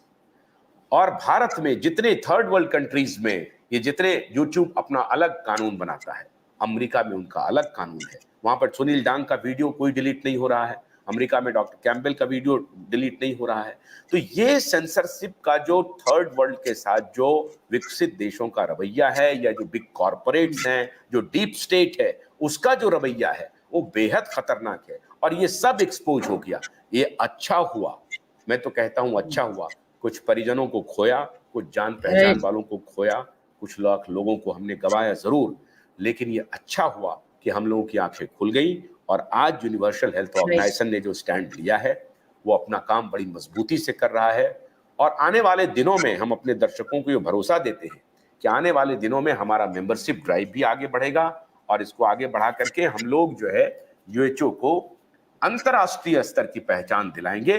वैसे दुनिया में लोग हमें जानना शुरू कर दिए हैं, ऐसा नहीं है कि दुनिया में लोग हमें नहीं जान रहे हैं, चाहे ब्रॉनस्टॉन इंस्टीट्यूट वाले हों, चाहे बैरिंगटन डिक्लेरेशन वाले हों, चाहे पीटर मिकॉला हों, या उनके जो दूसरे साथी हैं वो हों, डॉक्टर असीम मल्होत्रा हों, उनका जो ग्रुप इंग्लैंड में काम कर रहा है। ऑस्ट्रेलिया में अभी मैं जिस TNT रेडियो पे रेगुलरली ऑलमोस्ट हर 15 दिन पे वो मुझे बुलाते हैं या 7 दिन पे मैं अपीयर होता हूँ, पूरा ग्रुप जानता है ऑस्ट्रेलिया का ग्रुप वो। तो इस तरह से यूनिवर्सल हेल्थ ऑर्गेनाइजेशन जो है वो एक वाकई में इंटरनेशनली अपना फुटप्रिंट जमा रहा है और धीरे धीरे और आगे बढ़ेगा। तो सेंसरशिप से हम लोग डरने वाले नहीं हैं, हम लोग काम करते रहेंगे। अच्छी बात यह है कि ट्विटर पे और फेसबुक ने अपने आप को ठीक कर लिया है। फेसबुक पे अब कोई वीडियो डिलीट नहीं होता है, चाहे कुछ भी बोल लें। यूट्यूब आज भी बदमाशी कर रहा है और इसे सबक सिखाने के लिए सबसे पहले हमें अपने को मजबूत करना पड़ेगा। एक बार मजबूत हो जाए तो इसे भी सबक सिखाएंगे। Thank you. Correct, thank you Ashutosh ji. अभी आशुतोष जी ने जहां बात छोड़ी है मैं वहां कंटिन्यू करूंगी प्रकाश पोहरे जी के साथ। प्रकाश पोहरे सर, एक्चुअली मेरा सवाल ये है कि जैसे आशुतोष जी ने बताया कि how politics also plays a role, कुछ स्तर तक, तो मैं कुछ स्तर भी नहीं बोलूंगी क्योंकि हमने देखा है कि कैसे पॉलिटिकल बैकग्राउंड से लोग आके ऑल जो न्यूज आउट होती है तो ये पार्लियामेंट से जब बाहर आती है, गवर्नमेंट ऑफिशियल से बाहर आती है, तभी जो एक नैरेटिव क्रिएट होता है वो ही सिर्फ माना जाता है। जैसे WHO गिव्स ऑर्डर्स बिलो और वहां से इंडिया फॉलो करती है। तो मेरा आपसे सवाल ये है कि पॉलिटिक्स का एफर्मेटिव रोल हो सकता है क्या हेल्थ सेक्टर में कभी? That is my question. मैं सारों लोगों का सुन रहा था, खास करके आशुतोष ने जिस बातों का उल्लेख किया और आपने अभी जो सवाल पूछा है, देखिए पॉलिटिक्स किस तरीके से अहम रोल कर सकता है ये तो अभी हमने भारत में देखा ही है। किस तरीके से इन लोगों ने लॉकडाउन लगवाया या जिस तरीके से सब लोगों को डराया, कॉलर ट्यून से लेके तो सारी चीजों में। यानी देखिए ऐसा है, लोगों की इम्यूनिटी अगर अच्छी करनी है तो लोगों में हिम्मत बढ़ानी पड़ेगी। तो हिम्मत बढ़ाने के बजाय गवर्नमेंट क्या कर रही थी, लोगों को और डरा रही थी। तो ये तो बहुत गलत बात है। यानी इवन एज ए मेडिकल के हिसाब से भी भयंकर बेकार है कि अगर आप डरे भी है तो आपको जल्दी हो जाएगी। तो ये तो हो गया, लेकिन एक बात मैंने और एक नोट किया कि इसके अंदर हमारे महाराष्ट्र से का उदाहरण मैं आपको दूंगा। महाराष्ट्र जबकि उधर तो ठीक है 5-6 महीने साल भर समझ लो चलते रहा लॉकडाउन पे लॉकडाउन वगैरह इस तरीके से, और हमेशा 2-3 महीने एक्सटेंड होते रहा। लेकिन सेंट्रल गवर्नमेंट ने ये सारा बंद करने के बाद में हमारे स्टेट के अंदर हमारे आदरणीय मुख्यमंत्री उस समय के उद्धव ठाकरे जी ये 20 महीना मंत्रालय गए, 20 महीना जब मुख्यमंत्री थे। क्यों? कि उनको डर लगता था कोविड का, कोरोना इसका। तो ये उसके बाद में जबकि उधर से सारा बंद कर दिया था, सेंट्रल गवर्नमेंट ने सारी रिस्ट्रिक्शन हटा दी थी, तो उसके बाद में महाराष्ट्र के अंदर इन्होंने वापस से रिस्ट्रिक्शन पे रिस्ट्रिक्शन चला रहे थे। तो पॉलिटिक्स क्या कर सकता है, ये तो बढ़िया एग्जांपल है हमारा महाराष्ट्र, हमारे आदरणीय उद्धव जी इसके ऊपर। तो उसके ऊपर तो कई स्टोरीज और मैं तो आपको मालूम है कि किस तरीके से मैंने ये सरकार के खिलाफ में मोर्चा खोला था। मुझे विशेष रूप से मैं इसके बारे में थोड़ा बहुत 1-2 मिनट आपका लूंगा कि मुझे शंका जब आई इसके बारे में। आपको तो मालूम है मैं ना कोई डॉक्टर हूँ, ना ही मैं कोई टेक्निकल आदमी हूँ, I am a very common man. लेकिन मैं एक पत्रकार हूँ और पत्रकार का काम है कि जो दिखता है उसके पीछे देखो, बिहाइंड स्क्रीन देखो। तो जब मैंने बिहाइंड द स्क्रीन देखना चालू कर दिया तो मेरे दिमाग में सबसे पहले तो उसी दिन ठनक गया मेरा माथा कि जिस दिन ये देखा मैंने कि गवर्नमेंट बोल रही थी कि मास्क लगाओ, तो मेरे तो दिमाग में पहले उसी दिन आया कि मतलब यार मास्क लगाने से तो मैंने एक दिन लगाया मास्क घंटा भर, तो मेरा तो दम घुटने लगा। मैंने बोला यार भगवान ने मेरी जो बॉडी है ये बनाई है हवा पे चलाने के लिए, और ये गवर्नमेंट बोल रही है कि आप कार्बन ले लो, इनहेल करो। तो मैंने सब लोगों को क्वेश्चन करना चालू कर दिया कि क्या पेट्रोल की गाड़ी डीजल पे चल सकती है या डीजल की गाड़ी पेट्रोल पे चल सकती है? वो नहीं चल सकती। उसी तरीके से मेरी बॉडी जो भगवान ने हवा पे चलने के लिए बनाई है वो कार्बन में नहीं चल सकती और मैं कार्बन नहीं पहनूं। और लोगों को भी मैंने बोलना चालू कर दिया। मेरे घर में भी इसके बारे में मेरे काफी झगड़े हुए, झगड़ा बोलो या आर्गुमेंट हुए। हमारे घर वाले भी बोलते थे कि नहीं नहीं आप ऐसा मत करो, ये करो। तो आखिरी तो यानी मेरे को घर में भी रिस्ट्रिक्शन जब होने लगी तो मैं तो घर छोड़ दिया, खेत में आ गया रहने के लिए यहाँ पे। और उसके बाद में मैंने इसके खिलाफ में मोर्चा ही खोल दिया। आपको पता है, मैंने तो 1000 किलोमीटर की साइकिल यात्रा निकाली, गांव खेड़ों में गया, हजारों लोगों को मिला, हजारों मीटिंग, सैकड़ों मीटिंग मैंने लिए, सैकड़ों गांव को मैंने विजिट किया। और उसके बाद में मैंने अकोला में या हमारे ये 2-3 जिलों के अंदर जितने भी इसके सेंटर्स थे, कोविड सेंटर्स थे, उस कोविड सेंटर्स के अंदर मैंने विदाउट मास्क एंट्री लिया। 40 कोविड सेंटर्स के अंदर मैंने करीब करीब एंट्री लिया और वहां पे जाके मैं मिलता था, सारे पेशेंट्स को मिलता था, गले लगाता था।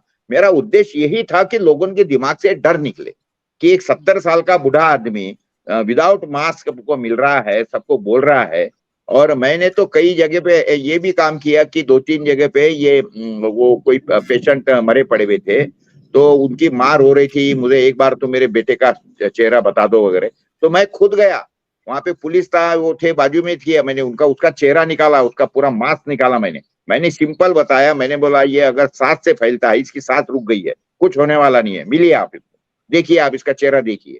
अरे मैंने एक एम्बुलेंस का ड्राइवर 50-50 बॉडी लेके जा रहा था और उसके बाद में उसको कुछ नहीं हो रहा है विदाउट मास्क, और इनको ही हो रहा क्या। और कोरोना हॉस्पिटल्स के भी जो नर्स वगैरह स्टाफ था वो भी, तो ये सारी बातें जो दिख रही थी, ये इससे ही मेरा माथा ठनके हुआ था और मैंने एक जंग खोल दिया था इसके खिलाफ में। हर चौराहे पे मैंने गया इसके बारे में, I tried my level best. मैंने इसके बारे में सैकड़ों आर्टिकल लिखे। मेरी रिक्वेस्ट आपको ऐसी है कि अपना जो अभी ये खुला है, अपना वेबसाइट जो खुला है, वो वेबसाइट के ऊपर वो आर्टिकल डालिए, हिंदी में डालिए, मराठी में डालिए, मैं अंग्रेजी में भी उसको ट्रांसलेट करके दे दूंगा जानबूझकर, ताकि लोग पढ़े उसके बारे में। मैंने कई उसके बारे में वीडियोस बनाए, इतने वीडियोस बनवाए मैंने, और वो डिलीट होते थे, लेकिन उसके बाद में वो उसमें मैंने तो प्राइवेटली लोगों को भेजना चालू कर दिया, और उसके बाद में लोगों ने प्राइवेटली उसको ये किया विदाउट यूट्यूब, तो ये दिखा। और उसके कारण सॉरी टू इंटरप्ट, आप जो बोल रहे हैं वो बराबर है, इसलिए शायद यहाँ पे आता है इम्पोर्टेंस ऑफ प्रिंट मीडिया, जो आप देश उन्नति से स्प्रेड करते हैं, बिकॉज सेंसरशिप की वजह से अगर सोशल मीडिया पे वीडियोस डिलीट कर दिए गए, but what you print cannot be deleted, I feel. Very correct, very correct. I think Deshunnati is doing a good job regarding all these issues. देखिए ऐसा है, नहीं, मुझे 2 बातें इसके बारे में बोलना है। देखो, हम तो हमारे तरफ से कोशिश कर रहे हैं और पूरा चालू रहता हमारा, लेकिन अभी बाकी प्रिंट मीडिया वगैरह जो है वो तो क्या बोलेंगे उसको, वो भीगी बिल्ली बने पड़े हैं सबके सब। और कुछ भी इसके बारे में मैंने आज तक के भी, वो ठीक है शुरुआत के काल में आपको ये होता था, आपने नहीं किया, लेकिन अभी तो सारी बातें ओपन और एक्सपोज हो गई है। तो लेकिन एक भास्कर जैसा अखबार है, वो थोड़ा बहुत अच्छा लिखता है, और आजकल तो कई चीज इसके अंदर ये भी आने लगा कि किस तरीके से वैक्सीनेटेड नॉन वैक्सीनेटेड लोगों में फर्क, और क्या लोग में तकलीफ ये हो रही है। बुढ़ारी की भी मैंने कई न्यूज इसके बारे में देखी, हमारे तो अखबार में वापिस चालू रहता है इसके बारे में, हमने तो मुहिम खोल के रखी है। मेरा इसके बारे में आज जो मीटिंग अपनी हो रही है, इसमें मुझे आपको 2 सजेशन देना है कि हमको ये करना है कि हमको परिस्थिति लाएंगे कि सरकार जो है वो WHO को रेफर ना करते हुए WHO के साथ में UHO को भी रेफर करे कि UHO क्या बोल रही है, तब जाके मैं बोलूंगा कि हमारा जो काम है ये सही तरीके से हुआ है। ये एक काम करना, और उस लेवल पे हमने जाने चाहिए, क्योंकि ये कौन है, WHO में कौन है, पूरे के पूरे नालायक और सारे बेअक्कल लोग बैठे हुए हैं। उससे ये बेटर है कि UHO के अंदर आपके जैसे सारे एपिडेमियोलॉजिस्ट है, डॉक्टर्स है, सारी ये है, तो ये तो पूरी डॉक्टरों की पूरी जमात हमारे पास में है। तो ये सारे के सारे सैकड़ों डॉक्टर है, ये सैकड़ों डॉक्टर का जो प्लेटफॉर्म है उनका गवर्नमेंट ने सुनना चाहिए, या ये WHO के जैसे नालायक ऑर्गेनाइजेशन का सुनना चाहिए। और हमारे UHO के अंदर सारे ऑल पैथी के डॉक्टर्स हमारे हैं, right from homoeopathy to Ayurveda, तो सारे के सारे दुनिया भर के, राइट फ्रॉम आयुर्वेद एलोपैथी, सारे डॉक्टर है। ऐसा थोड़ी कौन बोलता है, यानी हेल्थ से रिलेटेड सारे लोग होने के बाद में government, all government must listen. वो बाकी भाड़ में गई गवर्नमेंट, लेकिन मेरा ये बोलना है कि हमारी Indian government, they must listen, they must take the opinion of UHO। ये एक पहला करना चाहिए, वो लेवल पे हमना पहुंचना चाहिए। और government must start taking data of vaccinated, non vaccinated, और उनके हेल्थ इश्यूज क्या है अभी, इसका डेटा लेना चालू करना चाहिए। ये 2 सजेशन मैं आज जानबूझकर आपको देता हूं। और ये जो IMA जो है, इलनेस मार्केटिंग एसोसिएशन जिसको मैं बोलता हूँ, ये कोई, they are not Indian medical association, they are illness marketing association. वो हर रोज कुछ ना कुछ नया इलनेस, बीमारी लोगों में डालते रहती है। वो इट इज, हमने पहली बात हमारे इसके अंदर ही उसको डालना चालू करना चाहिए, और एक पेज बना दो IMA का, इलनेस मार्केटिंग एसोसिएशन करके एक पेज डालो, उसके ऊपर काफी चीजें आ सकती है, वो भी हमने करना चाहिए, ऐसा मैं सजेस्ट करूंगा। और बहुत आक्रामक रीत्या आप लोगों को जाना चाहिए इसके बारे में, एज ए मीडिया पर्सन मैं आपको बोलता हूँ। और अगर देखिए, एक बात समझिए कि अगर ये वाकई में लॉ रहता था, ये हम लोग जो बोल रहे हैं वो गलत कर रहे थे, तो मुझे तो अभी तक उसी समय पे अरेस्ट होना चाहिए था, आप में के एक सारे आदमियों को अरेस्ट होना चाहिए था, लेकिन ये नहीं कर सकते, क्योंकि we are not going against law, we are not going against human law. सबसे बड़ा क्या होता है? ह्यूमन लॉ होता है। तो हम ह्यूमन लॉ के ऊपर तो कोई काम नहीं कर रहे थे, तो इन लोगों ने सिद्ध कर देना चाहिए। नो कोर्ट कैन, हमको कोई कोर्ट दोषी नहीं ठहरा सकता, ना वर्ल्ड कोर्ट, ना ही इंडियन कोर्ट, ना कोई इंडियन कायदा, ना कोई कॉमन सेंस। तो ये सारी बातें के हिसाब से हम लोगों को तो ये भी चालू करना चाहिए। दूसरा और एक बात देखिए ऐसे नालायक लोग अपनी अपनी पीठ थपथपाते हैं। मुझे बोलना है, क्या हमने हमारे तरफ से, जैसे गवर्नमेंट लोगों को पद्मश्री, पद्म विभूषण, भारत भूषण देती है, तो हमने WHO के तरफ से इस तरीके से अवार्ड चालू करना चाहिए। जिन लोगों ने इस तरीके से काम किए हैं, कर रहे हैं, जो प्रामाणिक डॉक्टर है भारत के, उन सारे लोगों को पर्टिकुलरली, जो या जो पत्रकार है या जो कोई अच्छे काम कर रहे हैं, ऐसे लोगों को सम्मानित करना चाहिए। हम लोगों ने वो चालू करना चाहिए। वो पैसा क्या देते हैं और ये कर, लेकिन वो बड़ा फंक्शन जैसा हमने अभी दिल्ली में किया था, ऐसे फंक्शनों के अंदर आशुतोष जी आप ध्यान रखिए, अभी अब जैसा हमने ये फंक्शन किया था, तो अनायसे स्टेज था, सब था, पूरा ऑल ओवर इंडिया का, वर्ल्ड का मीडिया वहां हाजिर था। तो ऐसे इसके अंदर ऐसे जो भी डॉक्टर थे, ऐसे ऐसे लोगों को हमने सम्मानित करना चाहिए। जी करेक्ट। हम लोग डेट तय कर लेंगे यूएचओ अवार्ड के लिए, यूएचओ अवार्ड के लिए हम लोग डेट भी आज तय करेंगे। हाँ, नहीं बिल्कुल करना चाहिए। यूएचओ अवार्ड का फंक्शन, इंटरनेशनल फंक्शन, डॉक्टर बुलाइए, डॉक्टर पीटर मैकालो को बिल्कुल बुलाइए। ऐसे जो भी डॉक्टर थे जिन्होंने, मीनाक्षी को, हाँ, हम लोगों ने दिल्ली में, सभी दर्शक को मैं बता दूं कि दिल्ली में फरवरी मंथ में हमने ऑफिशियल लॉन्च किया था दिल्ली में यूएचओ का, save the science share the truth इस नाम से। और वेरी करेक्ट, सभी स्टेट से सब डॉक्टर्स वहां उपस्थित थे। Meenakshi, you can show other pictures also, you can see how many public had attended that event. और हमारे chief guest doctor Peter McCullough and doctor Aseem Malhotra भी आए थे, एंड जॉन लीक भी आए थे वहां पे। उन्होंने बहुत अच्छी तरह की अपनी सब बात रखी। प्रशांत भूषण जी भी थे। हाँ, यस, प्रकाश, सभी थे वहां पे। और तभी एक्चुअली उसी दरमियान यूएचओ का रजिस्ट्रेशन भी फॉर्मली हम लोगों ने कंप्लीट किया एज अ सोसाइटी। तो मैं प्रोफेसर भास्करन से एक बार फिर से रिक्वेस्ट करूंगी कि दोबारा सब व्यूअर्स को एक बार बता दें, मेंबरशिप ड्राइव अभी हमारी ओपन है। It's a very good news. और मैं रिक्वेस्ट करती हूँ सभी डॉक्टर्स को, सभी members, Indian members, I would say Indian पूरा पब्लिक को, कि आप यूएचओ वेबसाइट पे जरूर जाइए और वहां पे सब डिटेल्स पढ़ के आप ये मेंबरशिप फॉर्म भरिए। Professor Bhaskaran, can you repeat once again in English also for others to understand better?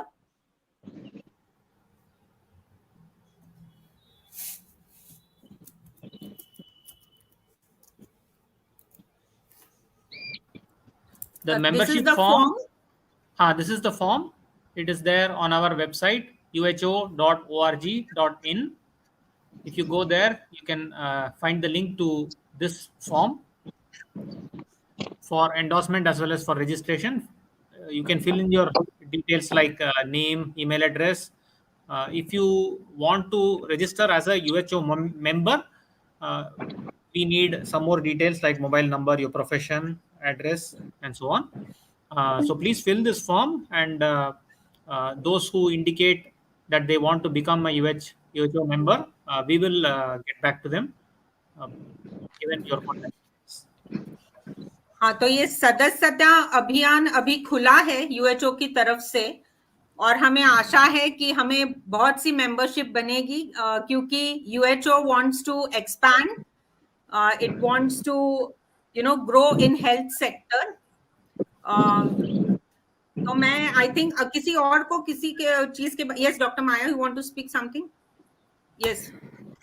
मैं एक जो थोड़ी गलतफहमी है, शायद मैं एक बार तो बोली, फिर से रिपीट करूंगी कि यूएचओ के मेंबर सिर्फ डॉक्टर्स नहीं बन सकते, मतलब सिर्फ ये डॉक्टर्स के लिए मेंबरशिप नहीं है। जो भी और पब्लिक हेल्थ ऐसी चीज है कि हर सिटीजन का ये कर्तव्य है कि हम पब्लिक हेल्थ में अपना इंटरेस्ट दिखाएं, क्योंकि ये अब हमारे पर नहीं तो अलग तरीके से वार होने वाला है। तो हम खुद हमारी हेल्थ के लिए हम डिसाइड करें। इसलिए ये यूएचओ के मेंबर सिर्फ डॉक्टर्स नहीं, एवरी सिटीजन शुड बिकम, हर नागरिक का ये फर्ज है कि यूनिवर्सल हेल्थ ऑर्गेनाइजेशन के मेंबर भी बने, उसमें अपनी आवाज भी रखें, उसके द्वारा मतलब वही सब नॉलेज लेकर हम सरकार पर भी हमारी आवाज पहुंचाए कि जनता ये चाहती है। अब इस देश में WHO के कही हुई बातें नहीं चलेगी, जनता खुद जानती है कि हमारे देश की हेल्थ किस तरह मैनेज करने वाले हैं। तो इसलिए सबको ये इसका मेंबर बनना है और हमें एक बनना है।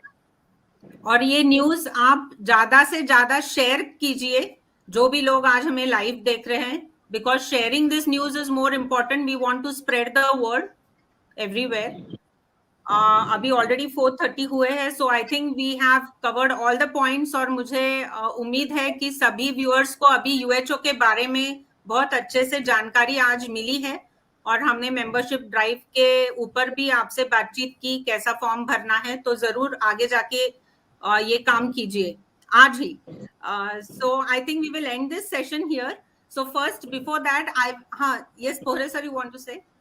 नहीं, 2-3 बातें जानबूझकर इसके अंदर करो कि अभी ये जो ये चल रहा है, भयंकर लोगों में वापिस से डर है कि ये कॉलर ट्यून इन्होंने चालू कर दिया है, वो कौन सा निपा के बारे में। प्लस ये कुछ ऐसे ये भी है, कई वीडियो ऐसे रिलीज हुए हैं कि बहुत वो क्या बोलते हैं उसको, मच्छर बहुत छोड़ दिए हैं, जो क्या बोलते हैं वो कौन से इसके पर्टिकुलर इसके, तो वो मच्छर पूरे दुनिया भर में करोड़ों अब जो मच्छर छोड़ दिए हैं, वो मच्छर भी ये करेंगे। और वो मच्छर इसलिए कर दिए कि वो पूरे इसको कंट्रोल करेंगे। तो ये जो बातें इस तरीके से हो रही है, उसके बारे में भी हमने कुछ शो करना चाहिए, पब्लिक को अवेयर करना चाहिए उसके बारे में। और प्लस ये जो RFID चिप के बारे में भी जो चल रहा है, तो ये आप लोगों का भी काम है, हम लोगों का, कि इसके बारे में छोटे छोटे शो करो, 15-15, 20-20 मिनट के। लंबे शो रहे तो लोग आते नहीं है। तो मेरी रिक्वेस्ट ऐसी रहेगी कि एक सब्जेक्ट एक शो और 15 मिनट का शो करो, तो वो ज्यादा चलेगा। अच्छा, ये सजेशन है मेरा। यस, हम इसकी जरूर दखल लेंगे इस बात पे। और एक्चुअली मैंने डॉक्टर्स डायलॉग सेशन इसीलिए चालू किया था कि हम इवन ज्यादा से ज्यादा डॉक्टर्स से बातचीत कर सके, उनके व्यूज मालूम पड़े और उनको भी यूएचओ के बारे में मालूम हो। हमारे साथ अवेकन इंडिया मूवमेंट के मेंबर्स भी बहुत अच्छे तरीके से ग्रास रूट लेवल पे काम करते हैं, तो उनका भी बहुत हेल्प होता है इस सब चीज में। QYF टीम के लिए तो we are really thank you to Ashutosh Pathak ji, कि उनके वजह से हम लोग ये सारे सेशंस कर पाते हैं और हमारी बात रख सकते हैं सब व्यूअर्स के सामने। So please join UHO. क्या है गायत्री, गायत्री देखिए, ऐसा है कि कॉमन पब्लिक और डॉक्टर जो है, कॉमन डॉक्टर जो यूएचओ के बाहर या हमारे साथ में जुड़े हुए नहीं है कई सालों से, उनसे बहुत ज्यादा अपेक्षा करना ये है, क्योंकि हर आदमी हर प्रोफेशन का जो है, पर्टिकुलरली डॉक्टर्स, उनको वो सब उनके ऊपर के जो बंधन यूएचओ वगैरह WHO वगैरह जो है वो डरे हुए है। इसलिए उनसे आपने ऐसी अपेक्षा करना कि ये आके एकदम बोलेंगे और ज्वाइन होंगे, ये थोड़ा अभी they are giving good response. Actually, they are now giving us listening ear. So that is also Very more good. important. There was a time when doctors were not ready to listen only to what we are saying. Good. But That's now good sign. at least they are listening to us. We are able to share our views in front of them. सो ये धीरे धीरे बढ़ेगा, मुझे तो ऐसी I am very अच्छी बात hopeful regarding all this. वो Yes. देख रहे हैं ना अभी So, कैसे लोग मर रहे हैं, क्या हो रहा है, कैसी बीमारियां हो रही है, देख रहे हैं ना आप। yes. So, कह रहे yes, हैं आशुतोष जी। आपके गायत्री, मैं आपको रोक रहा हूँ, एक दर्शक कह रहे हैं कि WHO की बात नहीं चलेगी और WHO की बात को लोग मानेंगे, लेकिन Good. ये डॉक्टर्स जो हैं वो बताएंगे, जो भी गाइडलाइंस देंगे तो मानेंगे, नॉन मेडिकोज नहीं मानेंगे। एकदम ठीक कह रहे हैं। और बिल्कुल सही बात। हम अपने दर्शकों को ये आश्वस्त करें कि कृपा करें करके uho.org.in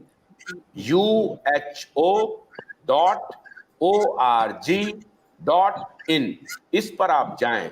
जो भी दर्शक अभी देख रहे हैं वो जरूर uho.org.in पर जाएं।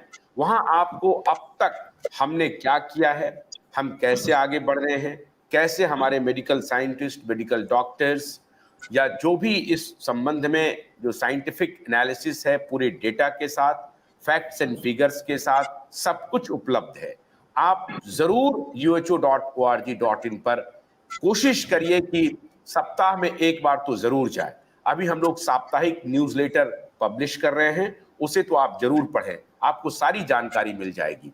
और जैसे जैसे आपसे, जैसा अभी प्रकाश जी ने कहा और डॉक्टर माया ने कहा और सारे लोग यहाँ पर अग्री करते हैं कि यूएचओ एक ऐसा ऑर्गेनाइजेशन है जिसमें आम लोगों की सहभागिता को यूएचओ आमंत्रित कर रही है।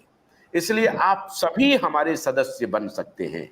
uho.org.in पे जाइए, फॉर्म देखिए, फॉर्म भरिए, आप हमारे मेंबर बन सकते हैं, हमारे सदस्य बन सकते हैं। आम लोगों के लिए ही यूएचओ बना है। हाँ, आपको जो गाइडलाइंस आएगा वो सारे डॉक्टर्स देंगे, वो सारे वैज्ञानिक देंगे, जो डोमेन एक्सपर्ट्स हैं वही देंगे। उसमें नॉन मेडिकल जो हैं वो आपको कोई राय नहीं देंगे, कोई मशवरा नहीं देंगे। सारे मशवरे, सारी राय आपको डोमेन एक्सपर्ट से ही मिलेगा। उनको फिर आप इवैल्यूएट कीजिए।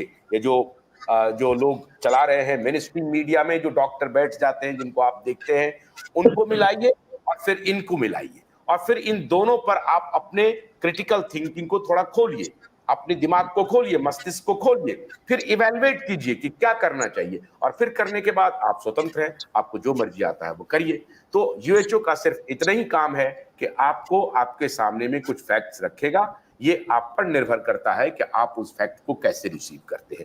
That's it. नहीं, मेंबरशिप में कैटेगरी डालिए, मेंबरशिप की कैटेगरी डालो उसके अंदर कि technical member, supporter member, well wisher, या इस तरीके से 3-4 कैटेगरी उसमें कर दीजिए तो वो ज्यादा अच्छा रहेगा। यस नहीं, और एक चीज मैं सिर्फ सभी टीम को सजेस्ट करना चाहूंगी आज इस मौके पे कि हम लोगों ने, मुझे ऐसा लगता है जैसे अभी आशुतोष जी ने हमें अभी इमीडिएट एक कमेंट पढ़ के सुनाई कि व्हाट पीपल एक्सपेक्ट फ्रॉम यूएचओ, तो वो भी कॉलम हम लोगों ने यूएचओ वेबसाइट के ऊपर ओपन करना चाहिए कि जहां पे at least public will write there comments, admin को मालूम पड़े और हमको यूएचओ एज अ टीम को भी मालूम पड़े कि पब्लिक को हमसे क्या रिक्वायरमेंट है, क्या एक्सपेक्ट करते हैं एज अ हेल्थ ऑर्गेनाइजेशन। तो इस बात पे भी एक दर्शक हैं, हितेश रामानी एक दर्शक हैं, वो लिख रहे हैं कि हर गांव के सरपंच तक यह बात होनी चाहिए। अब देखिए, जब आप इंटरैक्टिव होते हैं, दर्शकों के सवाल को आप लेते हैं तो दर्शक जुड़ते हैं। मैं तो कहूँगा जो है ये बहुत इंपॉर्टेंट हो गया। इसी से एक आया आइडिया कि डॉक्टर भास्करन या डॉक्टर माया, डॉक्टर वीणा या डॉक्टर अमिताभ बनर्जी, कुशवाहा जी, जो भी डोमेन एक्सपर्ट्स हैं, वो एक दिन सेशन रखें, interactive session with the viewers, और उसमें डॉक्टर्स भी आए, उसमें आम नागरिक भी आए, लॉयर्स आए, इंजीनियर्स आए, जो भी लोग जुड़ना चाहते हैं वो जुड़े और यूएचओ उनके सवालों का जवाब दे। या कोई मुद्दा भी निपा वायरस पर हो रहा है तो निपा वायरस पर यूएचओ का क्या स्टैंड है, वो अपनी बात बताएं। और वो उसके लिए एक प्लेटफॉर्म खोल के रखें। अगर यूट्यूब उसको सप्रेस करे तो दूसरा मार्ग है ना, ट्विटर है ना, एक्स है ना, फेसबुक है ना, उस पे भी आकर के अपनी बात कह सकते हैं। तो ऐसा अगर कोई दिन मुकर्रर कर दें और डोमेन एक्सपर्ट आकर के लोगों का जवाब दें, तो अभी देखिए ग्रेट आइडिया हितेश रमानी, बहुत सुंदर। टीना लिख रही है every Indian need to know about UHO. हमारी एक दर्शक है टीना, वो लिख रही है थैंक यू टीना, आप इस तरह से हम लोगों का हौसला बढ़ा रहे हैं। Yes. वो लिख रही हैं कि every Indian need to know about UHO, इसीलिए मैंने आपको कहा कि uho.org.in पे जाइए। यूएचओ के संघर्ष की कहानी, यूएचओ में कौन लोग हैं, यूएचओ का उद्देश्य क्या है, यूएचओ करता क्या है, ये सब जानकारी आपको uho.org.in पे मिल जाएगी। यस, हम सभी दर्शकों को आज प्रॉमिस करते हैं दैट मैक्सिमम आपके व्यूज पे हम जरूर चिंतन करेंगे and we will try to incorporate all the suggestions as far as possible which goes along with science, of course. So I would request everyone lastly to join UHO, and I will thank all guest speakers here कि हम लोगों ने आज यहाँ पे आके आप लोगों ने सब टाइम स्पेंड करके हम लोगों ने सब व्यूअर्स को भी बताया यूएचओ के बारे में। गायत्री का वाइफ नेटवर्क इशू आ रहा है, तो आशुतोष जी आप समापन कीजिए। सुनाई नहीं दे रहा है। तो सेशन गायत्री का है, सेशन गायत्री का है। Am I audible? Yes. Hello. Am I audible now? Yes, I was thanking all my guest speakers who have come today on this Doctors Dialogue session. और हमने ये सेशन के मार्फत यूएचओ के बारे में सब जानकारी दी, and we are very hopeful that this team will become strong and go ahead in future in health sector. So yes, thank you once again. We will see you in next session. Thanks.